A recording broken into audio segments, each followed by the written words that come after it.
How's it going, guys? My name's Wilson. I made my most recent video on the most frustrating players to watch on each team in the Eastern Conference. If you haven't watched it yet, just click on the link above or down in the description below. Today, I'm gonna talk about the most frustrating player from every team in the Western Conference. Guys who's supposed to be better, that's been slacking, way too inconsistent, especially for the contenders. They have to play better heading into the postseason. With that said, if you're a big NBA fan and you're not subscribed to my channel, just hit on the subscribe button. I truly appreciate your support. With that said, let's get started. Starting with the worst of the worst, the Minnesota Timberwolves. Without further ado, the franchise has been an absolute travesty since 2005. Absolutely pathetic, unwatchable, and awful on all levels. Owner Glenn Taylor might just be the worst of the worst in the NBA. No success whatsoever. Karl Towns patient running din. D'Angelo Russell hasn't been healthy, missing almost 30 games and counting. Josh Okogie has been the most disappointing in my opinion.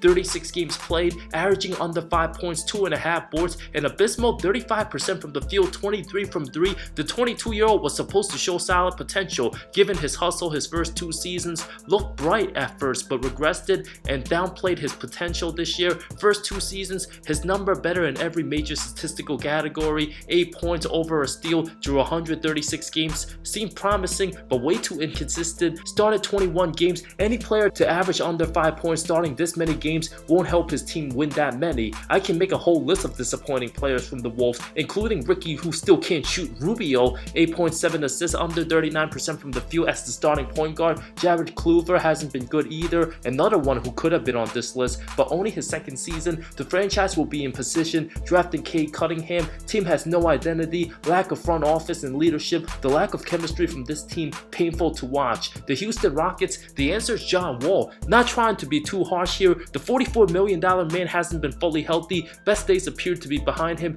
30 years old, still not a good shooter. Averaged 20 points, under 7 assists, his lowest dimes numbers of any season. Shooting just 40% from the field. For this team, Wall should be putting up at least 23 a game. Not reliable to play more than 80% of games. Barely putting up 20 points on 18 shot attempts. Although he's shown flashes of his former self and some promise here and there, simply not reliable long term. Combined with making over 44 mil for 2022, over 47 as a player option for 23. I don't see any team wanting to trade for him. Might just sadly end up being one of those players getting a buyout on the final year of his contract. The fact that the Rockets became so bad after trading Harden, the team self-destructed itself. Although Wall didn't play in every one of the team's 20-game losing streak, he suited up for 11 of those games, averaged 24 and 6 assists, but getting blown out by bad teams like Cleveland twice and a 49-point beatdown to Memphis. If Wall truly wants to be an all-star again, can't allow that to happen. Hard to recover from that. It appears Wall won't even be the first or second option if he wants to contend, but now quickly looked as a third option or a role player. OKC Thunder, the answer is Darius Miller. Since Al Horford basically got sent home for the rest of the year, the fans don't have to watch him play for now. Miller, 15 games, average under 4 points, under 2 dimes, 1 assist, already 31, regressed it from last season playing with New Orleans, averaged 8.2 points in 2020. Part of that Steven Adams trade, Miller making 7 mil on the season, barely brings anything to the team besides being the second highest paid player on the roster. More than SGA, Luke Dort, and Moses Brown combined, might be on his way out the league after this season. New Orleans Pelicans, Eric's $17 million Bledsoe, who's been a heavy downgrade from Drew Holiday after signing a 4-year $70 million extension March of 2019. The Bucks glad to have him traded. The biggest accomplishment of their 2020 free agency, the 31-year-old, simply not a winning player, was absolutely pathetic last 2 postseasons with Milwaukee. Didn't show up when needed to. 11.5 points, under 4 boards, 4 assists, under 42% shooting, 65% from the line, an absolute travesty. Having an 8-game stretch of averaging 5.5 points, 28% shooting, you might think he's the worst starting player in the NBA, but followed up with 4 games of 13.5 points, 43% shooting, a little better, way too inconsistent, unreliable. 19 games of scoring single digits, 4 with 20 plus points, definitely not a game changer. Pelican fans already want him out as fast as possible. possible. Sacramento Kings, Marvin Bagley III, an absolute travesty for the franchise to take him over Luka Doncic, something they will forever regret. Might haunt the franchise for many years, show no improvement, way too inconsistent, gets hurt too often. His dad complains on social media all the time, even has beef with star player De'Aaron Fox, looking way too injury prone, played just 62 games as a rookie, 13 games his second year, his numbers remain the same. Richaun Holmes the more effective player, Bagley already viewed as a bust by many, listed 6'11", can't crash the glass as well as the team likes, way too much distractions from foot to hand injuries, being unavailable for half the games, being in street clothes or not even in the games. Not a guy you can count on. The 22-year-old making all the Kings fans nervous. Many already want him out of Sacramento, won't care if they trade him for future picks. That's how unbearable he's become. A terrible defender. The team actually better without him. Last 3 seasons on the floor with Bagley, 47 and 66 overall record. The Kings have a winning record when he doesn't play. Facts are facts. He's easily one of the most frustrating players to watch the last few seasons. Golden State Warriors, Kelly Oubre Jr., the starting 2 guard. The Dubs forced to sign him when Clay went out, averaging 15 points, 30% from 3. Although he's much improved after a historically bad start, there are games he goes off for 20 plus, but the next game might go 2 of 8 and breaking every shot. Sometimes doesn't appear to be mentally in the game, the type of guy who plays better with a crowd when he can blow kisses and have the ladies check him out in the stands. Now he's blowing kisses to security guards, sometimes misses wide open dunks that make you want to scream on top of your lungs or smack your TV. It's been a roller coaster season. Memphis Grizzlies, Justice Winslow, shown flashes of good defense here and there but still can't shoot. 7 points, under 5 rebounds, 34% from the field, 12% from 3, looked at as a low risk high reward guy. He's giving the team no rewards. Memphis remains very average compared to last season. Not good for a guy who can't shoot in today's NBA to play big minutes, can't stay healthy either. So much for making $13 million this season.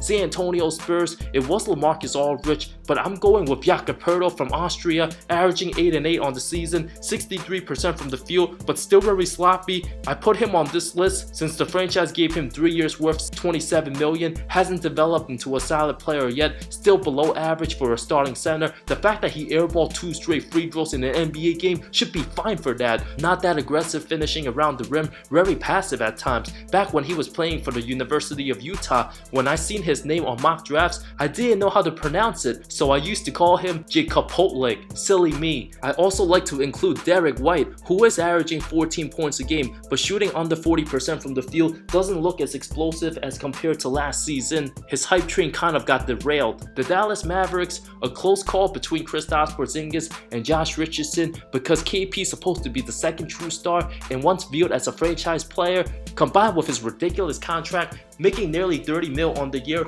over 31 the next, followed by 34 and a player option 36. Knicks fans celebrating like crazy that Randall's the better player in 2021 over Porzingis, who was supposed to be the franchise savior. Too inconsistent. Some nights he looks amazing, but other nights unwatchable. Might give Dallas 25 a game. The next night 12 points on 3 shots made. The fact that he got surgery late and missed the first 3 weeks of the season, that's on him. Not being able to suit up for his team, that was his responsibility to take care of any issues in preparation for the short turnaround. Not being able to suit up in the later games versus the Clippers first round, Dallas might have actually had a real shot in winning that series. Porzingis needs to be healthy for the postseason this year and step up for the Mavs to win a series. Portland Trailblazers, Robert Covington over Harry Giles. Since the 30-year-old small forward viewed as a game changer, making $12 million this year, the activity on D's been terrific, but struggling to shoot the ball.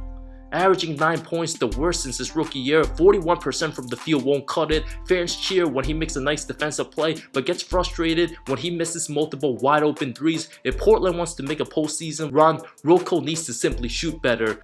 Denver Nuggets, PJ Dozier, averaging 7 points, just an okay season, has some injuries, everybody pretty much knows their role. Millsap making very little money after being resigned, everyone knows he's old and will play about 20 minutes a game. Los Angeles Lakers, perhaps the the most talked about team. Marc Gasol being ridiculed for his lack of offense, but he's already 36 and thought about retiring last season. Can't blame him too much on his regression. Markieff Morris struggling too, but barely got paid compared to his older brother. Wesley Matthews looks washed, so I'm still gonna go with Kyle Kuzma, the most criticized role player in the league, since he looks like a star for 2 minutes sometimes, but looks terrible other times. Very capable of scoring 20 plus, but doesn't do it on the consistent basis. Can have a 5-point game and look lost out there, followed by a 22-point game the next. Sometimes looks like the team's second best player, but tries too hard. With all the respect, coughs up layups and misses point blank shots out of control. A 25-point game in a loss to Philly, followed by a 4-point effort in a blowout win. Kuz has shown he could be a game changer, but other times looks like the team's 10th best player.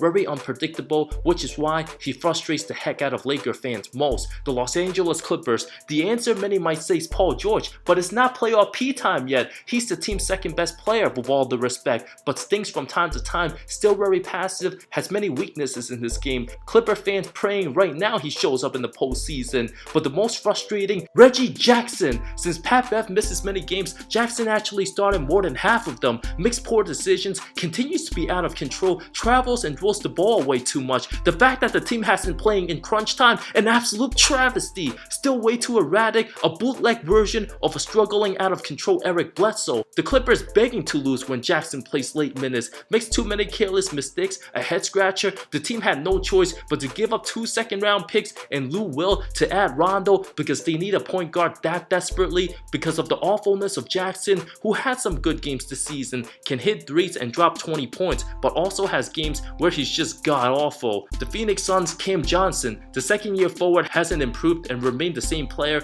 Drafted out of UNC, was supposed to be a late first. The 2 picks after him, PJ Washington and Tyler Hero, has done more for their teams. Every other player who's been getting playing time doing their part. Utah Jazz, the team with the best record in the NBA. Every starter has looked terrific and playing their role. Great chemistry. Nobody has been too frustrating to watch, but if there's one guy who's viewed as somewhat disappointing, I go with Derek Favors. After signing a 3-year $29 million deal, overpaid for averaging 6 points, 5.5 boards, 29 years old, getting just 16 minutes a game, doesn't need a big role on the team and help crash the glass, but you like to see more production for what he's making. Thank you so much for watching this video. What other frustrating players from some of the Western Conference teams that I haven't mentioned in this video? Let me know in the comments below. I talk NBA comparisons, amazing storylines, NBA history, and all sorts of things related to NBA basketball that will interest you. Once again, thank you so much for your support. I love all of you. See you next time.